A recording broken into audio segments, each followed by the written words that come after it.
क्या होता है जब फ्यूचर में इंसान टाइम ट्रैवल और पैरेलल यूनिवर्स की खोज कर लेते हैं। एक औरत अपने बच्चे को बचाने के लिए पैरेलल यूनिवर्स में जाकर अपने बच्चे को बचाने की कोशिश करती है, तो क्या वह उसे बचा पाती है? चलिए जानते हैं। ये मूवी आपको हिंदी में अवेलेबल नहीं मिलेगी, तो चलिए कहानी की शुरुआत करते हैं। तो कहानी की शुरुआत साल 2025 से होती है, जहाँ कई देश टाइम ट्रैवल और पैरेलल यूनिवर्स की खोज में लगे हुए रहते हैं। सभी चाहते हैं कि शुरुआत हमारे देश या हमारे कंपनी द्वारा किया जाए। इस अभी हमें अमेरिका की एक बहुत बड़ी कंपनी दिखाई जाती है, जिसमें टाइम ट्रैवल की शुरुआत की जाती है, लेकिन उनका एक्सपेरिमेंट पूरी तरह से फेल हो जाता है, क्योंकि जो लोग भी टाइम ट्रैवल करते हैं वो काफ़ी वायलेंट हो जाते हैं और एक दूसरे को मारने लगते हैं, जिसके कारण सरकार ने और बाकी देशों ने मिलकर हमारे इस एक्सपेरिमेंट को बंद करवा दिया है। तभी कंपनी का ओनर जॉय से चाहता है कि जॉय जापान की एक कंपनी का डाटा ला करके उन्हें दे, क्योंकि जॉय को भी टाइम ट्रैवल करना था। वह भी वक्त में काफ़ी पीछे जाना चाहता। क्यों जाना चाहता है, ये हम आपको मूवी के अंत में बताएंगे। तो चलिए, जापान की एक कंपनी दिखाई जाती है, जिसमें साइंटिस्ट की टीम बंदर पर रिसर्च कर रही होती है, जो कि अभी कुछ ही समय पहले 1 घंटे 50 मिनट पीछे गया था। तभी बोर्ड मीटिंग होती है और मैनेजर और जिया से पूछा जाता है कि आपका एक्सपेरिमेंट कहाँ तक पहुँचा। तभी जिया और मैनेजर मिलकर बताते हैं कि हमने अभी तक किसी इंसान के साथ ये टाइम ट्रैवल नहीं किया है। हमने सिर्फ अभी एक्सपेरिमेंट एक बंदर पे किया है, वो भी हमने सिर्फ उसे 1 घंटा 50 मिनट पीछे ही भेज पाने में सक्षम हो पाए हैं। तभी कंपनियां इस पर विचार करती है और कहती है ये काफ़ी बड़ी उपलब्धि है कि हमने टाइम ट्रैवल और पैरेलल यूनिवर्स की शुरुआत की है।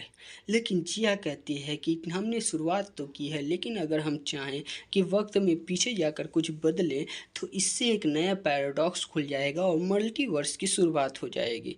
इसीलिए हमें अभी ऐसा नहीं करना चाहिए। हमें पहले इसे पूरी तरह से समझना चाहिए, फिर आगे कोई कदम बढ़ाना चाहिए।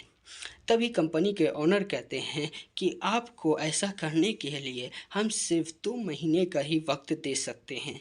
आपको ये एक्सपेरिमेंट जल्द से जल्द कंप्लीट करनी होगी। तभी सीन कट होके जिया के घर की तरफ दिखाई जाती है, जो अपने बेटे डोडो से बहुत प्यार करती है, लेकिन काम के कारण वह अपने बेटे को वक्त नहीं दे पा रही थी, जिससे वह भी काफ़ी परेशान थी। जॉय को दिखाया जाता है, जो कि पूरी प्लानिंग कर रहा होता है कैसे वहाँ से डाटा लें। तभी जिया को दिखाया जाता है, वह देखती है कि बंदर में अचानक से एग्रेशन आ गया है, वो काफ़ी गुस्सैल हो गया है, जिस पर जिया उसी पर रिसर्च आगे बढ़ाती है। ये सब देख करके मैनेजर कहता है कि तुम अपने बेटे को बिल्कुल भी वक्त नहीं दे पा रही हो, ऐसा करो तुम कुछ दिनों की छुट्टी ले लो। इसमें मैनेजर की भी बहुत अहम भूमिका होती है, ये हम आगे जानेंगे। तभी जिया अपने बेटे से बात करती है कि मुझे छुट्टी मिल गई है और मैं तुमसे मिलने आ रही हूँ। उसी बीच जिया के बेटे डोडो को कोई किडनैप कर लेता है। जिया कुछ भी समझ पाती इससे पहले उसे भी कोई किडनैप कर लेता है। वो कोई और नहीं, जॉय होता है। जॉय जिया के बेटे के गले में एक सीरम इंजेक्ट कर देता है, जो कि कुछ घंटे के लिए ही उसका बेटा जिंदा रह पाएगा। और इसी बीच जिया से कहता है कि तुम्हारे बेटे के पास सिर्फ 1 घंटा बचा हुआ है। इस बीच अगर तुम मुझे उस कंपनी का डाटा ला करके दे दो तो मैं तुम्हारे बच्चे की जान बचा सकता हूँ, नहीं तो मैं उसे मार दूंगा। जिया जल्दी से वहाँ से निकलती है और कंपनी में भागती हुई पहुँचती है।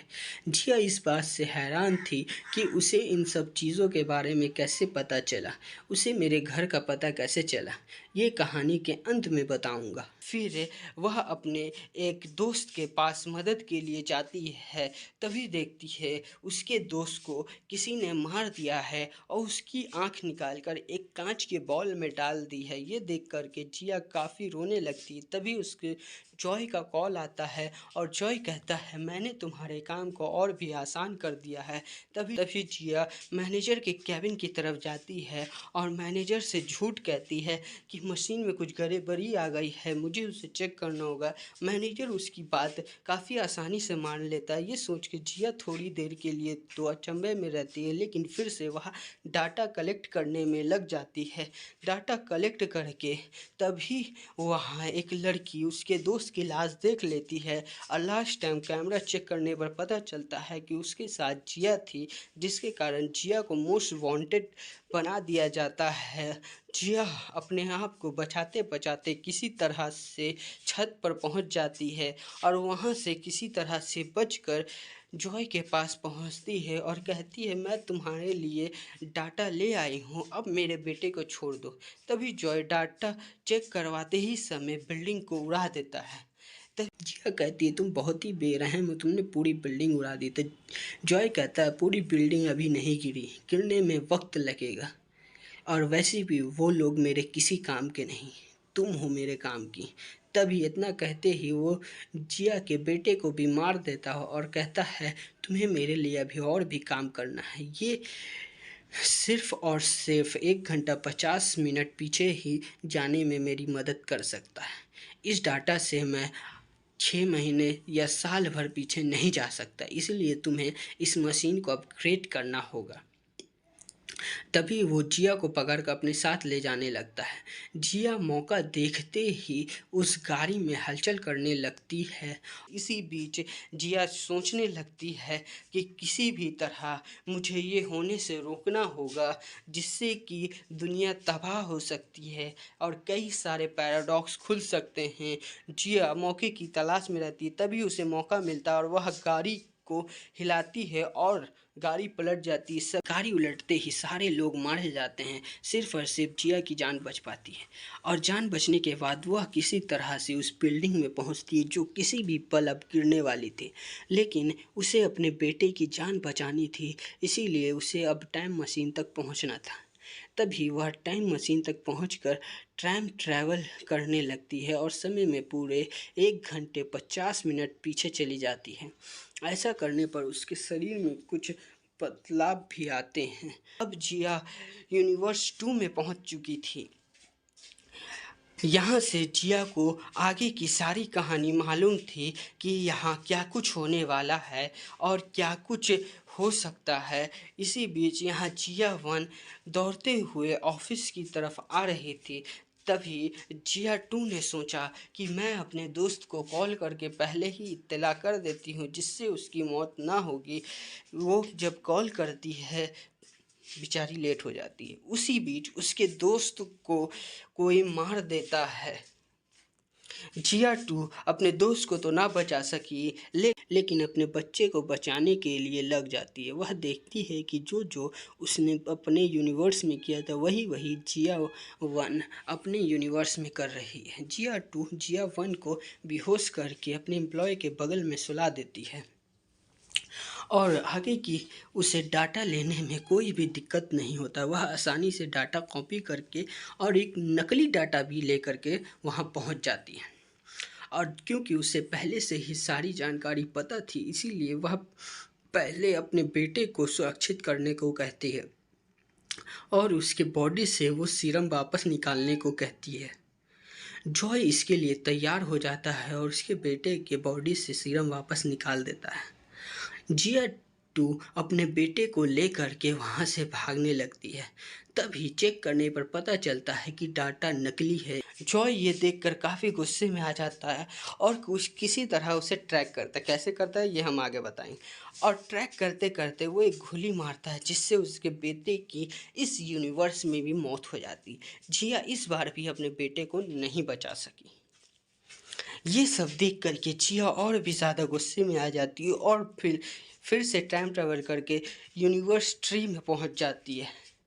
इस यूनिवर्स की सबसे बड़ी दिक्कत यह थी कि बार बार टाइम ट्रैवल करने से जिया काफ़ी एग्रेसिव हो गई थी और इसी बीच उसके बेटी की 2 बार मौत हो चुकी थी, जिसके कारण उसका गुस्सा और भी ज़्यादा बढ़ गया था। और सबसे बड़ी बात, इस यूनिवर्स में 3-3 जिया थी। जिया 1 जिसे कुछ भी नहीं पता, वह सिर्फ अपने बच्चे को बचाना चाहती है। जिया 2 जो सब कुछ जानती है, लेकिन ये नहीं जानती कि वह भी फेल हो जाएगी। और जिया 3 जिसे सब कुछ मालूम था कि जिया 1 और जिया 2 दोनों फेल हो जाएंगे। इस बीच वो जानती थी कि यहाँ पे उसके बेटे को गोली लगने वाली, तभी वो एक कार लेकर के आती है और जॉय के कार से मार देती है, जिसके कारण जॉय की कार डैमेज हो जाती है। जॉय भी काफ़ी हद तक जख्मी हो जाता है, लेकिन फिर भी वह जिया 2 का पीछा करने लगता है।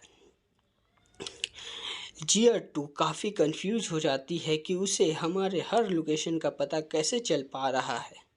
जॉय उसका लोकेशन ट्रैक कर रहा था। कैसे कर रहा था आगे बताते हैं।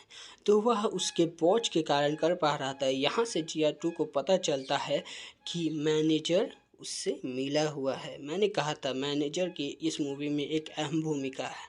तो आइए आगे बढ़ते हैं। तो ट्रैकर का पता चलते ही जिया 2 उस ट्रैकर को निकाल कर फेंक देती है और अपने बेटे को लेकर के हॉस्पिटल में चली जाती है। इतने में ही जॉय कंपनी तक पहुंच जाता है डाटा लेने के लिए। यहाँ जिया 1 को भी होश आ जाता है और मैनेजर बंदूक की नोक पर जिया 1 से वो डाटा मांगने लगता है, लेकिन जिया कहती है आप ऐसा क्यों कर रहे हो।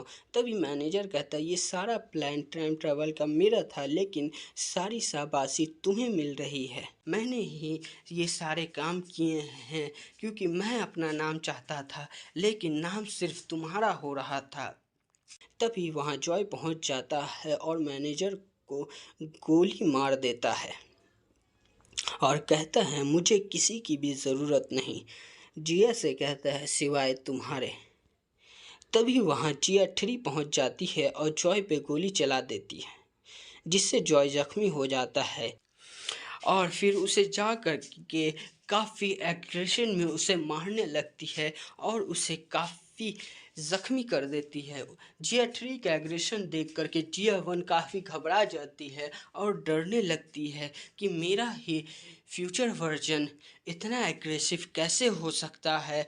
तभी जॉय बताने लगता है कि मल्टीवर्स में मैं भी ट्रैवल करना चाहता हूँ अपने परिवार को बचाने के लिए। तभी जिया 1 पूछती है ऐसा क्या हुआ तुम्हारे साथ। तभी जॉय बताता कि आज से पूरे 6 महीने पहले उसकी बीवी और बेटी उस एरोप्लेन क्रैश में मारे जा चुके हैं, जिसे बचाने के लिए वह पहले अमेरिका फिर यहाँ जापान आया, लेकिन उन लोगों का एक्सपेरिमेंट सफल ना हो सका और वो सारे लोग एग्रेसिव हो गए, जिसके कारण सरकार ने और पूरे देश ने मिलकर उस एक्सपेरिमेंट को बंद करवा दिया। इसीलिए मैं यहाँ का डाटा चाहता था। मैंने वहाँ की कुछ वीडियो फुटेजेस भी देखे हैं।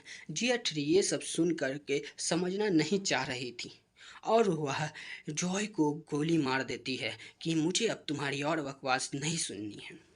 अब यहाँ पर मसला ये था कि एक यूनिवर्स में 3 जिया थीं, जिया 1, जिया 2 और जिया 3। तभी जिया 3 जिया 1 पे बंदूक तान देती है और कहती है कि तुम्हें मरना होगा और मेरे बेटे के साथ मैं रहूँगी, तुम नहीं। तभी उसी वक्त जिया 2 भी वहाँ आ पहुँचती है और जिया 3 पर गन तान देती है। जैसे ही जिया 3 जिया 1 को मारने वाली होती है, वैसे ही जिया 2 की एंट्री होती है। लेकिन जिया 3 कुछ भी समझने के मूड में नहीं थी, क्योंकि वह टाइम ट्रैवल करते करते काफ़ी एग्रेसिव हो गई थी, जिसके कारण जिया 2 कहती है कि ऐसा करना संभव नहीं, क्योंकि हम लोग इस यूनिवर्स से नहीं और ये यूनिवर्स हमें ज़्यादा दिनों तक अपनाएगा भी नहीं, हमारी जल्द ही मौत हो जाएगी। लेकिन जिया 3 कहती नहीं तुम झूठ बोल रही हो और दोनों एक दूसरे पर गोली चला देते हैं। गोली चलाने से जिया 2 की गोली जिया 3 के दिल में लग जाती है और जिया 3 की वहीं पर मौत हो जाती है। जिया 2 जिया 1 से कहती है कि तुम्हें हॉस्पिटल जाना चाहिए, वहाँ हमारे बेटे को तुम्हारी ज़रूरत है, और जिया 2 भी खुद को मार लेती है। उसके बाद जब जिया वन अपने बेटे से मिलती है तो वह उसका ख्याल रखने लगती है। अब कहानी 6 महीने बाद की दिखाई जाती है, जब जिया वन ने सारे टाइम ट्रैवल करने वालों पर रोक लगवा दिया था और अपने बेटे के साथ खुशी खुशी ज़िंदगी जी रही थी, क्योंकि और कोई डाटा नहीं बचा था, क्योंकि कंपनी के साथ ही वो ब्लास्ट कर गया था, जिसके कारण बाकी के 2 यूनिवर्स में तो उसका बेटा नहीं बच पाया, लेकिन इस यूनिवर्स में उसका बेटा भी बच गया था। वह उसके साथ खुशी खुशी रह रही थी। तो कहानी यहीं पे समाप्त होती है। थैंक्स फॉर वॉचिंग, और अगर आप मेरे चैनल पर नए हैं तो सब्सक्राइब करना ना भूलें। चलिए मिलते हैं अगले वीडियो में।